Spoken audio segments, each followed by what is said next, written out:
समय की बात है, किसी गांव में रोहन और उसके पिता खेमूराम जी रहते थे। बेटा, मैंने दवाई दे दी है। ये दवाई अपने पिताजी को सुबह शाम देते रहो, कुछ राहत मिलती रहेगी इससे। पिताजी को क्या बीमारी हुई है? वैद्य जी, आप पिछले 6 महीनों से इनको दवाई देते आ रहे हैं, लेकिन अभी तक इनकी हालत में कोई सुधार नहीं आया। बेटा रोहन, मैं खुद हैरान हूं कि खेमू भाई को क्या बीमारी लग गई है जो ठीक होने का नाम ही नहीं ले रही है। और सच पूछो तो मुझे लग रहा है कि खेमू भाई को कोई लाइलाज बीमारी हो गई है जो अब ठीक हो पाना मुश्किल ही है। अच्छा बेटा, मैं चलता हूं, अपने पिताजी का ख्याल रखना। अच्छा, तो रोहन के पिता को कोई लाइलाज बीमारी हो गई है जो वैद्य जी भी नहीं ठीक कर पा रहे हैं। इसका मतलब जरूर कोई गंभीर बीमारी हो गई होगी। अरे सोनू भाई, जरा हमें भी चाय पिला दो और साथ में पकड़िया भी दे देना, गरम गरम। सोनू भाई, आपके पास बकरी का दूध है क्या? नहीं भाई, मेरे पास तो नहीं है बकरी का दूध। वैसे तुम्हें बकरी का दूध क्यों चाहिए?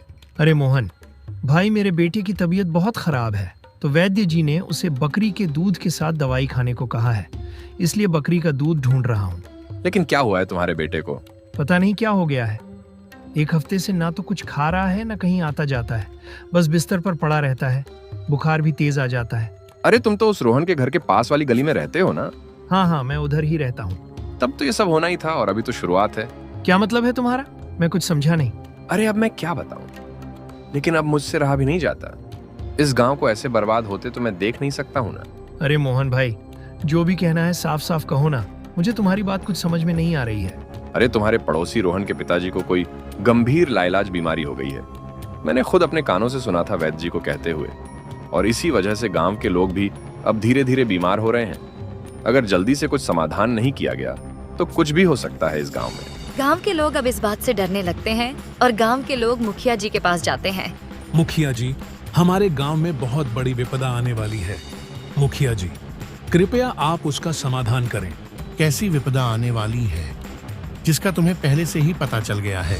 मुखिया जी, मेरे घर के पास वाली गली में एक आदमी एक ऐसी गंभीर बीमारी से ग्रस्त है जिसका कोई इलाज नहीं है, और वह बहुत खतरनाक बीमारी है जिसके चलते 1 हफ्ते से मेरा बेटा भी बीमार पड़ा हुआ है। हाँ मुखिया जी, इससे पहले कि खेमू अपनी लाइलाज बीमारी पूरे गांव में फैलाए, उससे पहले ही आपको कोई कदम उठाना होगा, नहीं तो हमारे साथ आपको भी इस बीमारी से बहुत खतरा हो सकता है। क्या वह खेमू लाइलाज बीमारी से ग्रस्त है? और उसका बेटा रोहन तो मेरे घर पर काम करता है, उसने मुझे बताया भी नहीं। ठीक है, तुम सब अपने अपने घर जाओ, मैं कुछ करता हूँ। उसी शाम रोहन मुखिया जी के घर आता है। रोहन देखो, तुम यहाँ काम पर अब मत आया करो, क्योंकि गांव वाले आज मेरे पास आए थे और कह रहे थे कि तुम्हारे पिताजी को कोई गंभीर लाइलाज बीमारी है जिसके चलते गांव के आसपास के लोग भी अब बीमार हो रहे हैं। इसलिए गांव वालों ने फैसला किया है कि तुम्हें यह गांव छोड़ना होगा। क्या मुखिया जी, ऐसी बात नहीं है? मेरे पिताजी को कोई लाइलाज बीमारी नहीं है, वह तो बस कमजोर हो चुके हैं और गरीबी के कारण मैं उनका ठीक से कहीं अच्छी जगह इलाज नहीं करवा पाया, जिसके चलते वह भी ठीक नहीं हो पाए हैं। मुखिया जी, हमें गांव से मत निकालो, हम कहां जाएंगे? मुखिया जी, मैंने इतने सालों से आपकी सेवा की है, मेरे बारे में कुछ तो सोचिए। मुखिया जी, मुझे मत निकालो इस गांव से। रोहन, मैं अब कुछ नहीं कर सकता हूँ, मैं तो एक मुखिया हूँ। मैं तो वही करूंगा जो गांव वालों के हित में होगा, और अगर मैंने ऐसा नहीं किया तो गांव वाले मेरे खिलाफ हो जाएंगे। इसलिए जितना जल्दी हो सके ये गांव छोड़ दो और दोबारा यहाँ मत आना। रोहन अब चुपचाप अपने घर चला आता है। पिताजी, चलिए, आज हमें बाहर जाना है, कुछ जरूरी काम है। ऐसा क्या जरूरी काम है बेटा जो तू मुझे भी अपने साथ लेकर जा रहा है? पिताजी, वह मैं आपको बाद में बताऊंगा, बस आप अभी चलिए मेरे साथ। हम कुछ दिनों के लिए इस गांव से बाहर जा रहे हैं। रोहन अब अपने पिता को लेकर उस गांव से चला जाता है और 3-4 गांव छोड़कर एक सुनसान खाली जगह पे एक झोपड़ी बनाकर रहने लगता है। अरे अब तो बता बेटा, तू क्यों मुझे इतनी दूर लेकर यहाँ आया है और हम घर वापस कब चलेंगे बेटा? पिताजी, अब हम उस गांव में वापस नहीं जाएंगे क्योंकि लोगों को लगता है कि आपको कोई गंभीर लाइलाज बीमारी है जो गांव के लोगों में फैल जाएगी, जिससे गांव के दूसरे लोग भी बीमार होने लगेंगे। इसलिए गांव वालों ने मुखिया जी से कहकर हमें गांव से बाहर निकलवा दिया है। इसलिए अब हम वहां नहीं जाएंगे, अब हम यहीं रहेंगे। पर बेटा, यहाँ तू क्या करेगा, कैसे रहेगा? वहां तो मुखिया जी के घर पर काम करता था, लेकिन यहाँ तो कोई है भी नहीं। आसपास बस चारों ओर दूर दूर तक घना जंगल है। पिताजी, आप उसकी चिंता मत कीजिए। जंगल के उस पार एक गांव है जहां पर रोज बाजार लगती है। मैं अब रोज जंगल से लकड़ियां काटकर वहीं बाजार में बेच आया करूंगा, और फिर जब हमारे पास अच्छे पैसे हो जाएंगे तो मैं कहीं अच्छी जगह आपका इलाज भी कराऊंगा। अब आप बस आराम करो, बाकी सब मैं देख लूंगा। रोहन अब रोज जंगल जाता और सूखी लकड़ियां काट कर उसे बाजार में बेचा आया करता। पिताजी, मैंने एक वैद्य जी के बारे में पता किया है जो काफी प्रसिद्ध भी है, और वह जंगल के उस पार वाले गांव में रहते हैं। चलिए आज मैं आपको उनके पास ले चलता हूँ, वह आपको जरूर ठीक कर देंगे। अब रोहन अपने पिता को वैद्य जी के घर ले जाता है। मुझे तो कुछ भी समझ नहीं आ रहा है कि आपको क्या बीमारी है, लेकिन मैं कुछ दवाई दे रहा हूँ। ये खाते रहना, इससे आपको नींद आती रहेगी और दर्द बेचैनी नहीं होगी। अब वो दोनों घर की ओर निकल जाते हैं। पिताजी, वैद्य जी ने जो दवाई दी है आप उसे समय पर लेते रहिएगा, और जल्द ही मैं आपको शहर जाकर बड़े अस्पताल में ले चलूंगा जहां आप बिल्कुल ठीक हो जाएंगे। अरे यह कौन है और हमारे घर से यह क्या लेकर जा रहे हैं? स्विंग, पिताजी आप घर में जाकर आराम कीजिए, मैं जरा इन्हें देखकर आता हूं।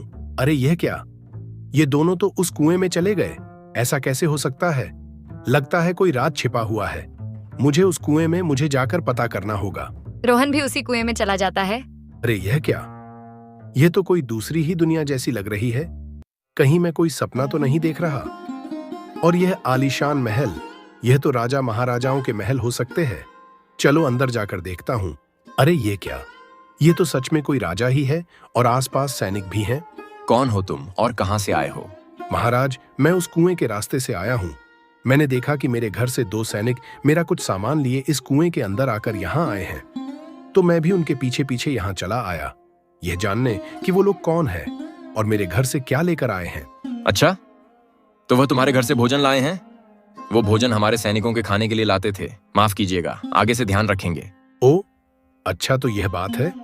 फिर तो कोई बात नहीं, आप अपने सैनिकों के लिए जब चाहे तब हमारे घर से भोजन ले जा सकते हैं। क्या सच में तुम हमें भोजन देने को तैयार हो?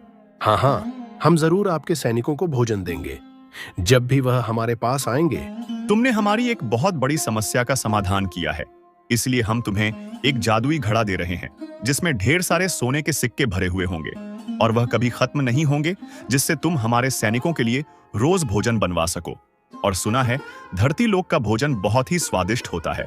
हाँ महाराज, आपने सही सुना है, हमारे यहाँ भोजन बहुत ही स्वादिष्ट होता है, और हमारे पिताजी तो बहुत ज्यादा ही स्वादिष्ट भोजन पकाते हैं, लेकिन वह काफी समय से बीमार हैं। नहीं तो मैं आपको और भी स्वादिष्ट भोजन बनवा के खिलाता। क्या आपके पिता बहुत ही स्वादिष्ट भोजन पकाते हैं तो हम उनकी बीमारी के लिए आपको पाताल लोक का दिव्य पानी दे देंगे, जिसे पीते ही उनकी सारी बीमारियां दूर भाग जाएंगी और वह पूरी तरह स्वस्थ हो जाएंगे। राजा रोहन को जादुई घड़ा और दिव्य पानी दे देता है। अब रोहन वह जादुई घड़ा और दिव्य पानी लेकर वापस अपने घर चला आता है, और वह दिव्य पानी अपने पिता को पिलाता है। अरे वाह बेटा रोहन, मुझे तो अब सब कुछ सही लग रहा है। मेरी तबीयत तो अब बिल्कुल ठीक लग रही है। तभी रोहन अपने पिता को सारी बात बताता है और राजा का दिया हुआ जादुई घड़ा दिखाता है। अब वह दोनों मिलकर स्वादिष्ट भोजन बनाते और पाताल लोक के सैनिक आकर वह ले जाते। अब रोहन और उसके पिता हंसी खुशी अपना जीवन व्यतीत करने लगे। ऐसी ही मजेदार कहानियां देखने के लिए हमारे चैनल जोनू टून्स को सब्सक्राइब करें।